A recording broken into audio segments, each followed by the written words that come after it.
કાચી કેરીની સિઝનમાં તમે એકની એક ચટણી ખાઈને કે કચુંબર ખાઈને કંટાળી ગયા હોય તો બનાવો આ 5 જાતની ચટણીઓ અને તમે લગભગ આને 20થી 25 દિવસ કે મહિના સુધી તો સ્ટોર કરી શકો છો રેફ્રિજરેટરમાં અને બહુ જ ચટપટી અને જુદી જુદી વસ્તુઓ સાથે ખાઈ શકો છો. તો શરૂ કરીએ. નમસ્તે મિત્રો, હું છું માયા દીપક 22 યુટ્યુબ ચેનલમાં આપ સૌનું સ્વાગત છે. ઉનાળો શરૂ થઈ ગયો છે અને કાચી કેરી ખૂબ આવવા માંડી છે. કાચી કેરી સાથે અનેક જાતની ચટણીઓ બને છે, એ આજે હું તમને બતાવવાની છું. 5 જાતની ચટણી શીખીશું, પણ એ પહેલાં તમે મારી ચેનલ સબસ્ક્રાઈબ ના કરી હોય તો યુટ્યુબમાં માયા દીપક જઈ અને સબસ્ક્રાઈબ કરો, લાઈક કરો. બાજુમાં રહેલા બેલ આઇકોન પર ક્લિક કરશો તો ઓલ બટન આવશે અને એ દબાવશો તો મારા બધા જ વિડીયો તમને સૌથી પહેલાં મળશે. એમાં સંગીતના પણ હશે અને રસોઈ કળાના અવનવા પ્રયોગવાળા વિડીયો પણ હશે. તમે મને ફેસબુક અને ઇન્સ્ટાગ્રામ પર પણ ફોલો કરી શકો છો. ઉનાળામાં ખાસ લૂક ના લાગે એ માટે પણ એક સરસ મજાની ચટણી મેં બધી બતાવી છે, તો જરૂરથી ખાસ આપ જોજો, લાઈક કરજો, શેર કરજો, કોમેન્ટ કરજો. શરૂ કરીએ છીએ કેરીમાંથી બનતી 5 જાતની ચટણી. કાચી કેરીની 5 જાતની ચટણી બનાવવા માટે સૌથી પહેલાં આ મેં 500 ગ્રામ કેરી લીધી છે. એને પહેલાં ધોઈ અને છોલી કાઢીશું. છોલી અને ટુકડા કરી લઈશું. 500 ગ્રામ કેરીને મેં આવી રીતે કટકા કરીને કાપી લીધી છે અને હવે એના 5 સરખા ભાગ કરીએ છીએ. આવા 1 બાઉલ ભરીને એવા 5 બાઉલ ભરીને જુદી જુદી આપણે ચટણી બનાવીશું. પહેલી ચટણી જે બનાવીએ છીએ એમાં મેં 1 બાઉલ કેરી લીધી છે, 1 બાઉલ થોડુંક ગોળ લીધો છે. ગોળની જરૂરિયાત તમારે જે પ્રમાણે ગળ પણ ખવાતું હોય એ પ્રમાણે લેવાનું છે. જીરું લીધું છે, ધાણા જીરું છે, મરચું છે અને મીઠું છે. આટલી જ વસ્તુ નાખવાની છે. મિક્સચર જારમાં બધું એકસાથે ટ્રાન્સફર કરી લઈએ અને એને ક્રશ કરી લઈએ. વાટી લીધી છે. પાણી ઉમેરવાનું નથી જરાય પણ, એટલું ધ્યાન રાખવાનું છે. તો આ લોંગ ટાઈમ રહેશે તમારા ફ્રીજમાં. આમ જોઈએ તો મહિના સુધી કશું જ નથી થતું ફ્રીજમાં, તમે પાણી નહીં ઉમેરો તો. અને ગોળ ધીરે ધીરે ઓગળશે. ઝીણું કાપ્યો હશે તો તરત જ વાટવામાં ઓગળી જશે અને તમે જોઈ શકો છો કે કેટલી સરસ થઈ છે અને ખાવામાં પણ ખાટી મીઠી બહુ સરસ લાગે છે. અને તમે રોજના રોટલી કે ભાખરી સાથે તમે સરસ રીતે ખાઈ શકો છો અને બહુ ટેસ્ટી લાગે છે.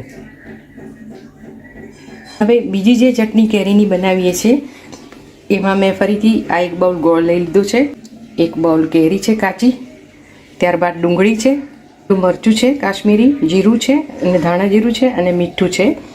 અને અત્યારે તમને ઉનાળામાં લૂ લાગતી હોય છે તો તમે રોજ જે રોટલી સાથે કે ભાખરી સાથે કે જમવા સાથે આ ચટણી ખાઓ તો તમને ગરમીમાંથી રાહત મળે છે અને લૂ ક્યારેય નથી લાગતી.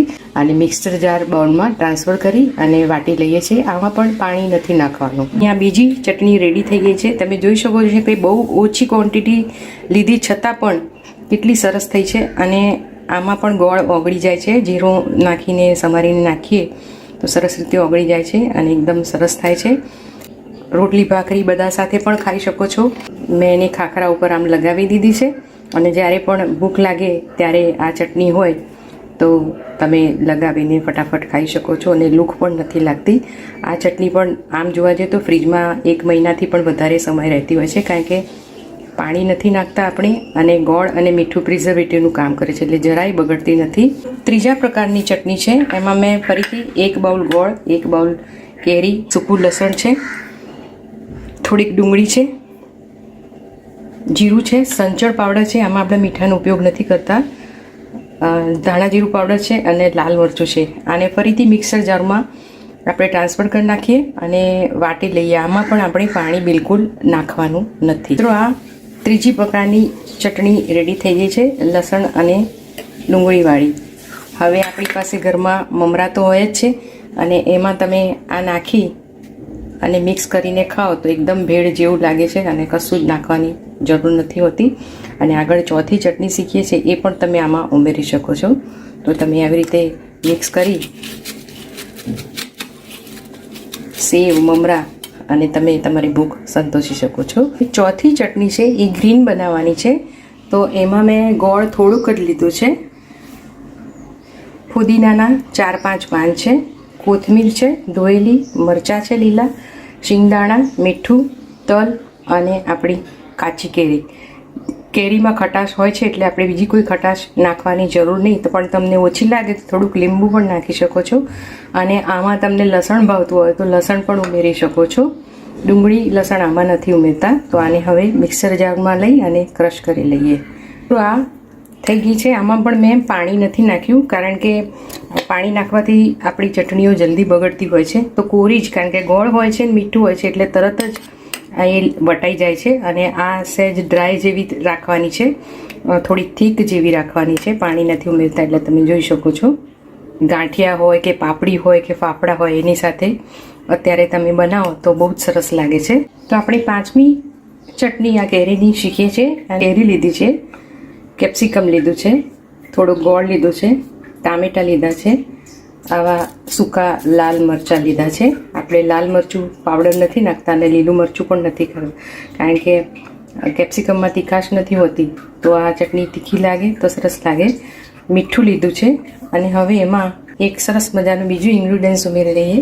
એ છે આટલા ગાંઠિયા, એ નાખી દઈએ છીએ, એ વાટી દઈએ છીએ. આમાં પણ પાણી આપણે ઉમેરવાનું નથી.